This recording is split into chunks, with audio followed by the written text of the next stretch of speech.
Goed 300 mensen komen hier bij elkaar om te discussiëren over de toekomst van de zorg in Noord-East-Friesland. Inwoners, medewerkers van het Jedre Sionsberg en andere belangstellenden krijgen de kans om haar een wensken in te brengen bij de zorgverzekerders en de nieuwe eigenaars. Nou, uw eigen inbreng dat is acute hulp. Dat willen we graag horen in de regio. Dat is van wichtig belang. En het is een beetje meer tastspits op het heden op ouderenzorg. Maar wij vinden zeker de acute hulp heel belangrijk. En daaronder valt natuurlijk ook laboratoriumhulp. Dat vinden we ook ontzettend belangrijk dat het dicht in de regio blijft. De discussie wordt houden in het Dokkinga College in Dokkum. Via een livestream kan Eltsen in de regio likos maaien. En via de sociale media, likos Twitter, ook mij discussiëren.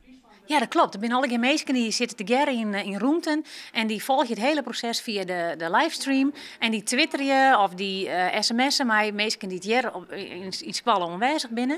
En die zeggen, hey, dit is een goed idee of hey, hier moeten we meer mee doen. En zo is het een discussie dus die verder gaat alleen als jullie hier in het gebouw. Jazeker, het is echt een discussie van de hele regio.